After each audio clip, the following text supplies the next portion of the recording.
अस्सलाम वालेकुम नाज़रीन, welcome to the counsellor show. ये प्रोग्राम बिलवानी लॉ एसोसिएट्स और मेमन एजुकेशन फोरम की जानिब से शुरू किया गया है। जैसे कि आपने पिछले प्रोग्राम में देखा था, हमने यूके स्पाउस वीज़ा वगैरह को डिस्कस किया था, तो हमारे पास बहुत सारे मैसेजेस आए जिसमें स्टडी के हवाले से क्यूरीज आई कि हमें इटली के लिए मालूम करना है कि इटली में स्टडी करने के लिए क्या क्या प्रोसेस होता है और स्कॉलरशिप किस तरह हासिल की जाती है।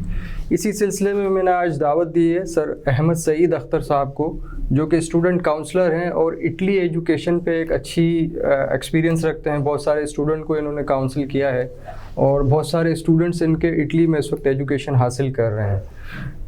आइए हम उनसे बात करते हैं कि अस्सलाम वालेकुम अहमद साहब, क्या हाल है, खैरियत से आप? वालेकुम सलाम सर, ठीक है, अल्लाह का शुक्र। अच्छा अहमद भाई, मुझे एक चीज़ ये बताइएगा कि study in Italy comparatively Europe के अंदर अगर कोई स्टूडेंट चाहता है कि वो अपनी बैचलर्स या मास्टर्स की डिग्री कंप्लीट करे, तो उसके लिए क्या चूज़ करना चाहिए, जर्मनी या इटली? अगर दोनों ऑप्शंस हो उसके पास तो बेहतर कौन सा ऑप्शन है, जर्मनी है या इटली है Pakistani students? Sir Pakistani students के लिए इटली बेहतर ऑप्शन है एज़ कम्पेयर टू जर्मनी। उन स्टूडेंट्स के पास जिनके पास बजट कम है तो वो इटली की तरफ जा सकते हैं। वो इसलिए कि इटली आपको फुली फंडेड स्कॉलरशिप देता है, जिसमें जो इटली की हायर अथॉरिटी है जो यूनिवर्सिटी को इंटरनेशनल स्टूडेंट को फ़ंड देती है, तो वो आपकी यूनिवर्सिटी की फ़ीस भी देती है, आपको एकोमोडेशन भी देती है और आपको स्टाइपेंड भी देती है मंथली। और जर्मनी, सॉरी इंटरप्ट करने के, जर्मनी भी तो फ्री एजुकेशन ऑफर करता है। सर जर्मनी में जो है आपका ब्लॉक अकाउंट जो है उसमें ये है कि आपको 10,000 यूरो अप्रॉक्सीमेटली 10,000 समथिंग यूरो आपको डिपॉजिट कराने पड़ते हैं ब्लॉक अकाउंट में। इटली में ये चीज़ नहीं है। इटली में बैंक स्टेटमेंट है 10,000 8 से 10,000 यूरो की, लेकिन वो आपके पास ही होते हैं पैसे, और जब आपका वीज़ा लग जाए तो आप वो पैसे आप किसी और जगह भी यूज़ कर सकते हैं। लेकिन जर्मनी के अंदर वो पैसे आपके ब्लॉक अकाउंट में जमा होते हैं और पर मंथ आपको मिल रहे होते हैं। अच्छा, इटली में किसी भी कोर्स में स्टूडेंट अप्लाई कर सकता है, किसी भी फील्ड से हो? जी, सारे ऑप्शन मौजूद है। तो इसकी जो एडमिशन डेट्स हैं वो कब से शुरू होती है? सर ये बेसिकली पूरे यूरोप में एक ही इंटेक है, वो सितंबर इंटेक है। तो इटली का भी एक ही इंटेक है, सितंबर इंटेक। तो इसमें जब एडमिशन इंटेक शुरू होता है वो नवंबर से शुरू होता है और वो ख़त्म होता है 31 जनवरी। हर यूनिवर्सिटी की डिफरेंट जो है वो डेट्स हैं। तो 31 जनवरी तक फर्स्ट इंटेक के एडमिशन्स क्लोज हो जाते हैं, फेब में इनके एडमिशन्स आ जाते हैं। फिर सेकंड इंटेक जो है वो फेब के लास्ट वीक में मिड में वो शुरू होता है और वो 31 मई तक या 15 जून तक चलता है। अच्छा, एडमिशन्स के दो इंटेक है। फर्स्ट इंटेक है और फिर जो है सेकंड इंटेक है। लेकिन जो क्लासेस की कंडक्ट का इंटेक है, जब क्लासेस शुरू होती हैं वो सितंबर इंटेक है। वो एक ही इंटेक। आप चाहे नवंबर में अप्लाई करें, चाहे आप फेब में अप्लाई करें या मार्च में करें, क्लासेस आपकी सितंबर में स्टार्ट होंगी। तो इसमें चांसेस क्या होते हैं कि अगर कोई स्टूडेंट है और वो चाह रहा है अप्लाई करना, तो नवंबर प्रेफरेंस उसको ही मिलती होगी जो फर्स्ट कम फर्स्ट बेसिस? जी, जो अगर स्कॉलरशिप पे सर बच्चा जाना चाहता है तो अगर वो फर्स्ट इनटेक में अप्लाई कर लेगा तो वो फर्स्ट कम फर्स्ट बेस पे नीड बेस स्कॉलरशिप पे पहुंच जाएगा वहाँ पे।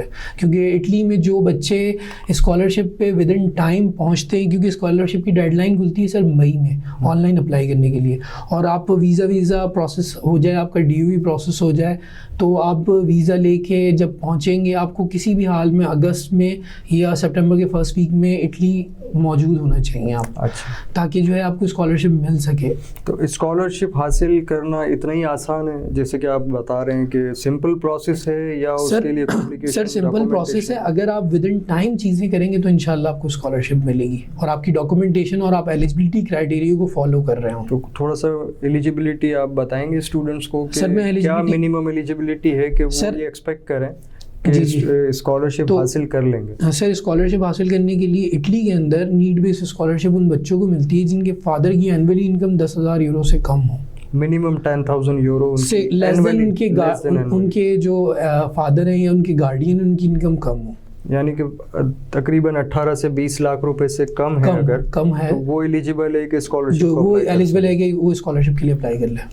अच्छा, तो इसका रिजल्ट जो है, जैसे जब बच्चा एडमिशन के लिए अप्लाई करता है जी, जी। यूनिवर्सिटी में, किसी भी यूनिवर्सिटी में, तो उसी वक्त उसको एप्लीकेशन स्कॉलरशिप की भी डालनी होती है या पहले वो प्री इनरोल कराता है? सर फिर पहले उसके बाद- सर देखिए, स्कॉलरशिप पे जाने से पहले आपके पास एडमिशन होना ज़रूरी है। वो ज़रूरी तो है। इटली के मैं स्टेप्स आपको बता दूंगा। स्टडी इन इटली के स्टेप्स हैं। सबसे पहले आपको एडमिशन अप्लाई करना है ऑनलाइन यूनिवर्सिटी में। आपने अपना जो कोर्स सेलेक्ट करना है वो कोर्स सेलेक्ट करें और जो है यूनिवर्सिटी में एडमिशन अप्लाई करें, और कोशिश करें कि आप ना 5 से 6 यूनिवर्सिटीज़ में आपका जो इंटरेस्टेड कोर्स है उसमें आप एडमिशन अप्लाई करें।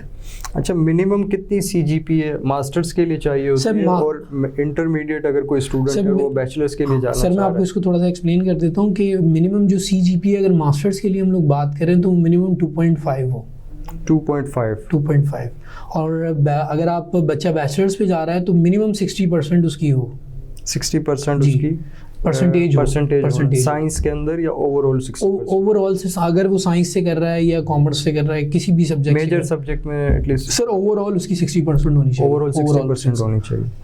और दूसरा जो है, एक तो ये आइल्स की रिस्ट्रिक्शंस होती हैं कि आपने जो वो अपना आइल्स करना होता है, तो ये सर- मैंडेटरी है रिक्वायरमेंट? यूनिवर्सिटी इटली में थोड़ी सी कंफ्यूजन है। इटली में थोड़ी सी बहुत सारे confusion है। स्टूडेंट्स सर मैं आपको इसको थोड़ा सा एक्सप्लेन करता हूँ कि सर देखें, अगर आप आइल्स कर लेंगे तो ये आपके लिए प्लस पॉइंट है आपकी प्रोफाइल के लिए। ठीक है। ठीक है, क्यों सर हम लोग अगर पास्ट ईयर के केसेस देखें तो कभी एम्बेसी जो है वो आइल्स मैंडेटरी कर देती है और कभी जो है वो विदाउट आइल्स भी वीज़े दे देती है। जैसे अभी कोविड के दिनों में आपको पता है कि आइल्स के तमाम मामला टेस्ट कंडक्ट नहीं हो पा रहे थे ब्रिटिश काउंसिल में और ये सारी चीज़ें, तो जो है आइल्स जो था वो एग्जाम था और एम्बेसी ने जो है वो विदाउट आइल्स भी वीज़े दिए हैं। मतलब ये अगर आइल्स कर लें तो ज़्यादा बेहतर आइल्स कर लें तो आपके लिए प्लस पॉइंट है, क्योंकि सर देखिए बच्चा जा रहा है हायर स्टडीज़ के लिए अब्रॉड, तो उसकी कम्युनिकेशन स्किल्स स्ट्रांग होनी चाहिए। अगर उसको इंग्लिश आती होगी तो ही तो वो कम्युनिकेट कर पाएगा। तो एडमिशन जो अप्लाई करना वो वेरी सिंपल प्रोसेस के anyone can apply by self? जी जी सर, बहुत सिंपल प्रोसेस है। आप अपनी डॉक्यूमेंटेशन बैचलर्स के लिए मास्टर्स के लिए गैदर करें। यूनिवर्सिटी के पोर्टल पे पूरी चेकलिस्ट मौजूद है। आपने अपने तमाम डॉक्यूमेंट्स प्रिपेयर करके स्कैन करके और यूनिवर्सिटी की पोर्टल पे सबमिट कर दें। आपका पहला स्टेप इटली का यही है। तो प्री इनरोलमेंट के बाद फिर उसने स्कॉलरशिप को अप्लाई कर? सर जब आपने पहले स्कॉलरशिप एडमिशन अप्लाई कर दिया सबसे पहले, ठीक है, एडमिशन अप्लाई कर दिया, फिर आपके पास एडमिशन आ जाएगा 20 दिन में 25 दिन में। जब एडमिशन आ जाए फिर आप यूनिवर्सिटी इटालिया से अपनी प्री इनरोलमेंट करा लें। ठीक है। ठीक है, जब ये प्री इनरोलमेंट हो गई उसके बाद जो है सर आपने करना ये है कि आप जो है DOV के लिए केस सबमिट करेंगे वीज़ा ड्रॉप बॉक्स सर्विस के थ्रू एम्बेसी।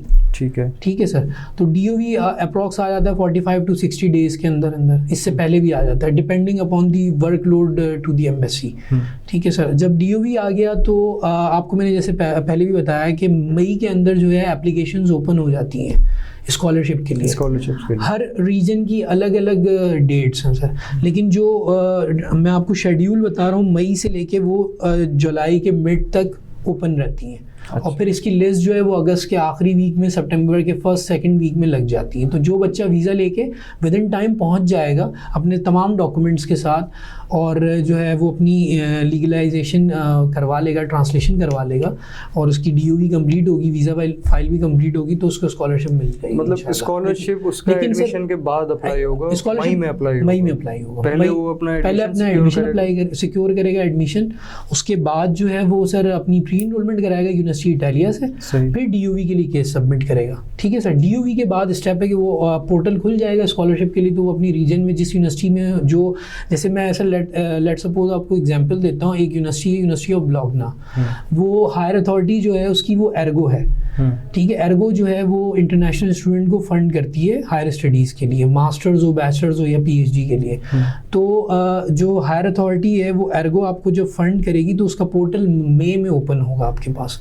मई में ओपन होगा, आप अपनी स्कॉलरशिप ऑनलाइन सबमिट कर दें, अपने डॉक्यूमेंट्स जो है वो प्रिपेयर कर लें, एलिजिबिलिटी क्राइटेरिया को फॉलो करें और एर्गो की वेबसाइट के ऊपर और यूनिवर्सिटी के पोर्टल के ऊपर तमाम डिटेल्स मौजूद है, पूरी गाइड श्योर होता है कि डेफिनेटली उसको स्कॉलरशिप मिल जाएगी। अब सपोज करें कोई स्टूडेंट जाना चाह रहा है जी, लेकिन जी। वो फाइनेंशियली इतना स्ट्रांग नहीं है जी और वो चाह रहा है कि मुझे फंडेड पे ही पढ़ना है जाके, जी। अब वो एडमिशन अप्लाई कर देता है जी और मई में फिर स्कॉलरशिप ओपन होनी है, जी जी तो अगर उसको स्कॉलरशिप नहीं मिली तो उसका तो सारा प्रोसेस जो है वो। सर देखिए, अगर जो स्टूडेंट है वो इटली में फुली फंडेड स्कॉलरशिप पे जाना चाहता है तो उसको विद इन टाइम जो है चीज़ें करनी होंगी, स्टेप बाय स्टेप। अगर वो फर्स्ट इनटेक में अप्लाई करता है या सेकेंड इनटेक में अप्लाई करता है और अपनी एप्लीकेशन सबमिट कर देता है और DOV और प्री इनरोलमेंट एडमिशन हो जाए, प्री इनरोलमेंट हो जाए यूनिवर्सिटी इटालिया से, DOV फाइल हो जाए, स्कॉलरशिप ऑनलाइन अप्लाई हो जाए और वीज़ा भी फाइल हो जाए और उसका वीज़ा जो है वो मिल जाए अगस्त में और वो फ्लाई कर जाए, ठीक है, तो उसको डेफिनेटली इंशाल्लाह स्कॉलरशिप मिल जाती है। लेकिन सर उसमें मैं आपको फिर कहूँगा कि वो एलिजिबिलिटी क्राइटेरिया को फॉलो कर रहा हो हायर अथॉरिटी के। जैसे हमने एग्जांपल ली थी एर्गो की चेकलिस्ट मौजूद है, उनकी वेबसाइट पे गाइड मौजूद है पूरी, आप उसको देख सकते हैं, डाउनलोड कर सकते हैं एर्गो की वेबसाइट से। तो उसका सर लिंक भी आप डिस्क्रिप्शन में दे दीजिएगा। तो फुली फंडेड में क्या क्या बेनिफिट्स होते हैं एक स्टूडेंट को? एक तो उसकी यूनिवर्सिटी की फीस जो है सर फुली फंडेड में सबसे ज़्यादा बेनिफिट्स ये हैं कि सर देखिए यूनिवर्सिटी की फ़ीस हायर अथॉरिटी पे कर देगी। जैसे हम एग्जांपल दे रहे हैं एर्गो की, एर्गो पे कर देगा। जो बच्चा ब्लॉगना यूनिवर्सिटी में या जो एर्गो की लिस्ट के अंदर जो यूनिवर्सिटीज़ हैं उसमें पढ़ रहा होगा तो वो उनकी यूनिवर्सिटी की फ़ीस पे कर देगी, उनकी एकोमोडेशन पे कर देगी, उनकी हेल्थ इंश्योरेंस पे कर देगी, उनका टैक्स पे कर देगी और जो है उनको कुछ वाउचर्स दिए जाएंगे मील्स के, उनके स्टेशनरी के वाउचर्स होंगे, डॉक्यूमेंटेशन जैसे बच्चे को पढ़ने के लिए कुछ चीज़ों की ज़रूरत पड़ती है, बुक्स की, इन सारी चीज़ों की ना, तो उनके वाउचर्स दे दिए जाते हैं। इसके अलावा फिर आपको मंथ जो स्टाइपेंड है वो 2 ब्रेकअप्स में मिलता है। अगर आप जाते हैं सितंबर 2022 में सर तो और आपको स्कॉलरशिप मिल जाती है लेट सपोज बच्चे को, तो जो है दिसंबर में उसको पहली स्कॉलरशिप का चेक मिलेगा क्रिसमस से पहले, और फिर जून 2023 में उसको सेकंड स्कॉलरशिप का चेक ऑनलाइन जो है उसके अकाउंट में ट्रांसफर हो जाएंगे। अच्छा, ड्यूरिंग द स्टडी जो है वो स्टूडेंट वर्क आवर्स भी अलाउ होते हैं? वर्किंग आवर्स अलाउ होते हैं सर, हो के मैं काम भी कर 20 आवर्स पर वीक अलाउ होते हैं, 20 आवर पर वीक से अलाउ होते हैं। तो उसमें उसका जो है रहने का थोड़ा सा एक्सपेंस मैनेज हो जाता है, सपोर्ट हो जाती है। लेकिन सर अगर जैसे स्कॉलरशिप अगर बच्चे को मिल जाती है तो उसको काम करने की ज़रूरत नहीं है उसको, क्योंकि सर स्कॉलरशिप का स्टाइपेंड जैसे एर्गो की मैं बात करूँ, एर्गो की स्कॉलरशिप के 2 स्टैंडर्ड्स हैं। एक स्टैंडर्ड है ISEE और एक स्टैंडर्ड है ISPE। या आप जब गाइड में देखेंगे, बच्चा देखेगा तो उसमें मेंशन है 50,000 यूरो की भी स्कॉलरशिप है और अराउंड 22 से 25,000 यूरो की भी स्कॉलरशिप है। तो जब एलिजिबिलिटी क्राइटेरिया को जो बच्चा इन 2 स्टैंडर्ड्स पे फॉलो करेगा, ये इन्होंने basically sir need based scholarship को आप समझें थोड़ा सा कि जो बच्चे हायर स्टडीज़ के लिए पढ़ना चाहते हैं और उनका राइट भी है एज अ ह्यूमैनिटी, तो इन्होंने ये क्राइटेरिया बनाए हैं।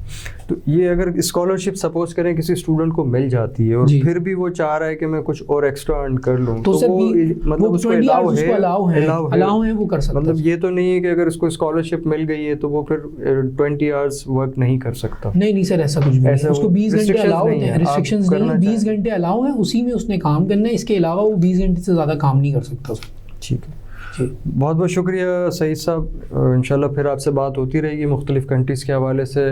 ठीक है सर, थैंक यू। उम्मीद है आपकी बहुत सारी क्यूरीज जो है वो क्लियर हो गई होंगी कि एडमिशन प्रोसेस किस तरीके से शुरू होता है और स्कॉलरशिप के लिए हमें क्या रिक्वायरमेंट होती है। और इंशाल्लाह हम नेक्स्ट एपिसोड में कोशिश करेंगे कि थोड़ी सी डिटेल में जाके बात करें कि एडमिशन प्रोसेस में किन किन डॉक्यूमेंट्स की ज़रूरत है और स्कॉलरशिप के लिए हमें कौन कौन से डॉक्यूमेंट्स रिक्वायर्ड होते हैं, क्या पोर्टल है, हम किस तरीके से उसको प्रोसेस करें। इंशाल्लाह हम तमाम स्टेप्स आपको बताएंगे कि किस तरीके से आप आसानी से अगर बाय सेल्फ करना चाहें तो अपना एडमिशन प्रोसेस कर सकते हैं। और इस हवाले से अगर कोई भी हेल्प आपको चाहिए हो तो आप हमारे कमेंट्स बॉक्स में अपना जो भी मैसेज है वो सेंड कर सकते हैं। हम नेक्स्ट एपिसोड में कोशिश करेंगे कि आपकी उन तमाम सवालों के जवाब दे सकें एक्सपर्ट काउंसलर के थ्रू, कि आपके प्रोसेसिंग में कोई प्रॉब्लम ना आए।